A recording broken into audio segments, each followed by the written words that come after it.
guys, I put a little video together for you talking all about the mix and mat dies. We get quite a few questions about these dies, so I thought I'd go ahead and put together a video so you'd have all of the information in one place. So there are 11 different mix and mat die sets in the entire collection, and each die set consists of 3 dies. There's an outer edge, an inner border, and then an inset, which cuts a pattern or a design. Each of the 3 dies in each mix and mat collection can be interchanged between all of the other mix and mat sets.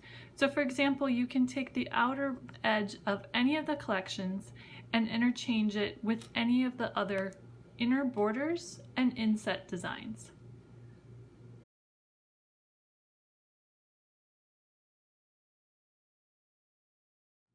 When using the different mix and mat collections, you can choose whether you want to use all 3 dies from the set, or if you want to just use 1 or 2, any combination. There are so many different options. You can use just the outer and inner stitched edges to create a solid panel, or you can die cut an inset panel from a card base. So many different possibilities. Each mix and mat collection will come wired together. You can use a wire snip or an old scissors to snip them apart, to use each set to its full advantage and mix and match between each of the different sets.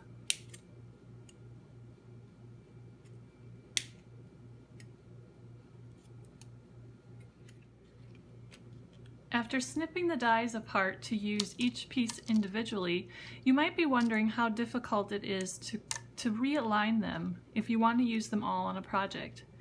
This is fairly simple. Just lay them on your cardstock, on your cutting plates, and then use a bit of washi tape or a sticky note to hold them in place while you run them through your machine. For the more intricate inserts, I always recommend using the metal shim, which is available in the Papertrey Ink store. Thanks for watching this little overview of the mix and mat die collection. I hope you enjoy using these versatile dies on all of your projects.